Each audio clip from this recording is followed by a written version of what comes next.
Bonjour à tous, bonjour à toutes, j'espère que vous allez tous, c'est tout bien. On se retrouve aujourd'hui pour la review, je pense, non pas pour décéder ou quoi, mais la review du The Neuf Titan, tome 3, voilà. Scénarisé par Tom Taylor et dessiné par Adriano Luca et Luca Meyers, je ne sais pas comment on prononce, mais bref. Euh, alors qu'est-ce que ça parle? Tout simplement de Raven qui... alors, je vais vous lire le pitch parce que même moi j'ai pas compris, hein, on va être honnête. Après que les pouvoirs de Beast Boy ont provoqué par inadvertance une pandémie dévastatrice, c'est vrai que ça reprend le truc de Beast Boy, voilà, tout le monde est en paranoïa, etc., etc. Et en gros, comme vous le savez, Raven, alors attention ça va spoil, voilà, si vous voulez pas être spoilé, mais Raven a voilà une autre Raven qui a pris sa place, etc. Et donc c'est devenu une méchante, voilà, attention, c'est une méchante qui va devoir tadam, anéantir le monde. Bon, déjà, ça vend pas vraiment du rêve. On va être très honnête là-dessus, ça ne vend pas du rêve, mais à la limite, pourquoi pas? Tu vois, tu te dis, bon, allez, ça vend pas du rêve, mais on y va quand même. Euh, mais en fait, ben ça vend pas tant de rêve que ça, parce que en gros, c'est un remake d'un truc qui avait bien marché, qui là est très mauvais. Alors, en gros, euh, ceux qui ont lu les New Titans de Mark Wolfman et George Pérez, le tome 4 surtout, c'est, enfin même si ça se passe en 4 tomes, là, ça se passe dans un tome.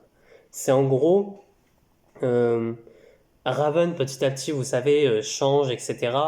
Et c'est à la fin où elle est vraiment méchante. Là, c'est, oulala, je suis méchante. Ah ouais, oui, oui, t'es méchante. Oui, oui, oui, c'est tout. Oui, bref, bref. Euh, alors on va avoir une Raven qui tout le long te dit qu'elle est méchante, etc. Attention, faut pas la faire chier parce qu'elle est méchante, ok? Vous avez compris, elle est méchante. Euh, alors pourquoi? Bah, elle a rien fait de si mauvais. Alors, du coup, est-ce que c'est dans d'autres séries que moi je n'ai pas lues potentiellement? Évidemment, mais en tout cas, elle est méchante. Voilà. Attention, le seul truc méchant qu'elle fait, c'est choper la nuque de Nightwing. C'est tout. C'est tout, hein, évidemment. Mais en tout cas, ouais. Alors par contre, on a d'excellents dessins, mais ouais, c'est vrai que la narration de Tom Taylor, tout simplement, est mauvaise. Alors on a un truc, alors comment dire, on a eu toute une histoire avec un personnage, je sais plus le nom du personnage, peut-être que je vais vous le retrouver. Tac, tac, tac. Je vais pas vous le retrouver. Et ça va être. Enfin, en gros, imaginez, alors c'est un personnage, alors c'est Vanessa, voilà, c'est un personnage qui se nomme Vanessa, qui est une sorte de cyborg, voilà, mais qui avant était une gentille, et juste cette narration-là, déjà tu te dis, ok, là, vu comme elle est présentée, elle crève à la fin de l'issue, enfin à la fin de ce petit arc, oui, oui, oui, et vu comme elle est bien présentée, c'est oui, elle va crever, on le sait, bon, c'est un spoil, je sais, mais c'est elle va crever, n'en avait rien à foutre. Parce qu'en plus, ça aurait pu être intéressant parce que c'était un truc en mode elle a les pouvoirs de tous les titans, etc. Parce que bon, c'est devenu un cyborg à cause de quelque chose qui s'est passé, rien de grave, c'est juste qu'elle est morte. Alors oui, certes, c'est grave, mais en gros, c'est elle est morte, mais parce que. Enfin, comment dire? Enfin, en gros, elle est allée jusqu'à l'échec. Donc, voilà, c'est plus ça. Alors, bon, rien de grave, c'est plus en mode, c'est comics, évidemment. Mais, en tout cas, c'est, elle décède. Voilà, elle devient une sorte de d'Amazo, entre guillemets, sans pour autant copier, mais elle a tous les pouvoirs des titans. Et va aller attaquer les titans, voilà. On te fait comprendre qu'elle est une très très grande fan des titans. Et c'est pour cela, non. Et c'est pour cela que justement, elle va les attaquer parce que du coup, on lui a fait croire que, attention, tous les titans sont maléfiques parce que du coup, c'est des faux titans. Ok, bon bah, après, pouf, elle meurt, voilà. Le seul point positif, c'est les dessins. Comme je disais, voilà, on a de très beaux dessins, mais sinon, ça casse pas trois pattes à un canard, quoi. Alors oui, on a de très beaux dessins, voilà. On a un petit truc avec Nightwing aussi. J'ai voulu vous le montrer et je les ai de vous le montrer. Mais c'est le côté où Nightwing arrive à. Enfin, fait ce truc comme Batman a avec le Batman Ruzenard, ou bref. Mais voilà, ce truc de pouvoir se projeter dans sa conscience, entre guillemets, et pouvoir se parler à lui-même. Tu vois, il y a ce côté-là qui est très bien fait, il n'y a pas de souci. Sauf que le chara design de Nightwing, c'est encore mauvais. En mode, alors j'ai rien contre, mais c'est en mode, il va voir Raven lui dire, et j'ai des soupçons sur toi. Alors, encore qu'il dit, alors en plus surtout qu'il a été entraîné par le plus parano de l'univers, quoi. Mais bon, bref. Encore qu'il aille voir un ennemi, mais qui se fait passer pour un allié, qui lui dise j'ai des soupçons, ça ne me dérange pas. Mais plus dans le sens où ça serait en mode c'est un ennemi de bas étage, en mode urbain. Par exemple, tu m'aurais inventé un fils ou une fille de Deathstroke en plus. Bon, il en a déjà, mais tu m'aurais inventé ça. À la limite qu'il aille le voir. Tu te dis, bon, le personnage, je sais pas, avec des bâtons, enfin des épées, Nightwing, c'est très bien se battre, ok, sauf que là on est à un level différent quand même. Raven peut te désintégrer. Bref, non, après ce qu'elle fait de méchant, c'est elle lui chope la nuque en mode comment ça se fait que t'es méchant? Enfin, que tu sais comme quoi il faut avoir des soupçons. C'est tout. Bref, passons, parce que ça aussi c'est mauvais. Euh, et la fin, c'est vraiment en mode oulala, là là, alors c'est bien sûr, un Garfield qui, euh, il est toujours perturbé évidemment par ce qui s'est passé face au Beast World, etc. Donc t'as Raven, maléfique, qui lui dit, tu vas me servir, lui enlève toute émotion, mais tout le long du récit, il a des émotions. Voilà, bon, ok. Euh, et en gros, à ce moment-là, à la fin, c'est Beast Boy qui va lui dire Raven, ce que tu fais, c'est pas bien. Sois gentil, parce que tuer des gens, c'est pas bien. Et là, t'as Raven qui est en mode c'est vrai que tuer des gens, c'est pas bien. Bon, bah alors on va être gentil. Bon, bref, je vous épargne un peu les détails parce que c'est encore pire hein, dans le comics, ça l'a c'est paraphrasé, mais voilà. On a juste un truc qui est bien, mais qui est fait en mode nul.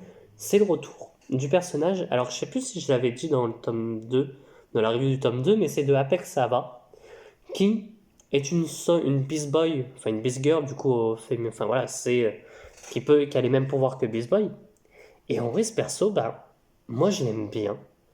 Alors, c'est plus parce que son aspect, son caractère, son chara design et tout est bien fait. Alors pour ceux qui ne la connaissent pas, pour ceux qui auraient voulu attendre pour voir, en gros c'est un personnage qui a les mêmes pouvoirs que Beast Boy, sauf que elle, alors je sais pas si c'est elle qui le fait consciemment ou du coup c'est vraiment ses pouvoirs qui font que elle est obligée, mais en gros c'est une chasseuse et tous les animaux qu'elle va tuer, euh, elle peut se transformer en ces derniers. Alors je sais pas du coup si c'est pas vraiment bien dit, elle le dit comme quoi elle se transforme seulement en animal qu'elle a tué. Donc voilà, un rhino, enfin pas beaucoup tant que ça, mais en gros elle le dit et du coup je ne sais pas trop si du coup c'est ses pouvoirs qui font que, mais en tout cas c'est un personnage que j'ai envie de revoir.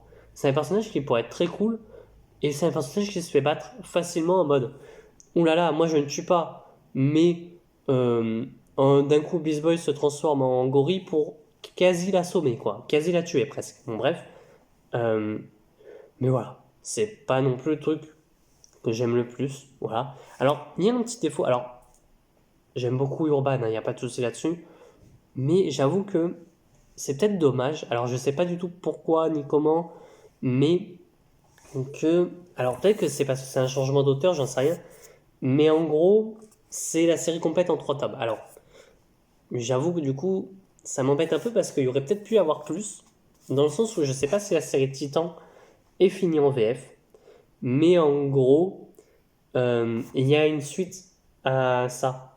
Il y a Roy Harper qui apparaît dans la suite, enfin voilà, et j'aurais tellement aimé le voir. Alors, évidemment, vous pouvez le voir comme une fin. C'est pas en mode ça s'ouvre sur quelque chose ou quoi, c'est vraiment en mode ça se ferme sur une fin, et puis voilà. Donc, il n'y a pas de souci là-dessus, c'est pour ça que je dis, ça me choque pas non plus. Ça me dérange pas non plus qu'il n'y ait pas la suite, même si j'aurais aimé la voir, mais c'est vrai que du coup, on a une porte de sortie énorme là-dedans. Alors, peut-être une porte de sortie, oui et non, en vérité, parce qu'avec ce qui se passe à la fin, c'est vrai que. Mais bon, je peux dire pourquoi pas. Mais bon, voilà. Si je devais mettre une note, honnêtement, ça serait 2. Voilà. 2 sur 5. Mais vraiment, voilà, c'est. c'est vraiment nul. Vraiment, n'allez pas, alors n'allez pas dessus. Voilà, je suis personne pour dire allez dessus, n'allez pas dessus, mais vraiment, c'est mauvais. Et franchement, euh, non, non quoi. Enfin, c'est vraiment le récit qui. Ben, en fait, si j'étais pas fan de Titan, je me serais arrêté au tome 1. Vraiment. Mais étant fan des Titans, en plus la cover, quand même, elle est jolie, tu vois. Enfin voilà, j'aime beaucoup. Mais n'étant là, Tom Taylor me déçoit. Alors il y a des moments où, voilà, comme je dis, le truc avec le côté de Nightwing, avec les deux personnalités entre guillemets, ça joue aussi, c'est très bien. Voilà, Tom Taylor en fait, c'est, je pense que il sait bien faire les choses. Ça, il n'y a pas de souci là-dessus. Mais le seul souci qu'il y a, c'est que Tom Taylor, quand il est dans un comics hors continuité, il est excellent. Notamment bah, les Dark Knight of Steel là. Et bon, de toute façon, vous le voyez. Ah, si vous le voyez peut-être là. euh, c'est excellent. Enfin, pour moi, j'ai bien aimé, en tout cas. Sauf que quand il est en continuité, c'est très compliqué. En plus, alors, désolé, mais je vais retirer dans l'ambulance, mais il nous fait une Bendis un petit peu. C'est à un moment donné, parce que Bendis est très en mode rien à faire de la continuité, voilà. Mais à un moment donné, dans le récit, Tom Taylor, alors que c'est en continuité, essaye de te mettre en mode c'est un peu leur continuité, mais en même temps on repasse dans la continuité. J'étais en mode ok. Non, mais vraiment, hein, pendant ma lecture, et pour ceux qui ont vu l'émission ou qui la regardent en replay de Comics Corp, comme j'ai dit, il y a un récit que j'ai lu et un récit que j'ai lu. C'est un où j'étais content de le lire, l'autre j'étais en train de décéder. Bah, celui où j'étais en train de décéder, c'est ça. Voilà. Je ne voulais pas faire un tableau, c'est ce récit-là où j'ai failli décéder, où j'étais en mode pensez quand que ça s'arrête parce que là j'en peux plus. Donc voilà. Mais bon, voilà, c'est à 18 €, chez Urban. Allez-y, si vous voulez le lire, évidemment, faites-vous votre propre avis. Mais moi, je ne vous le conseille pas, tout simplement.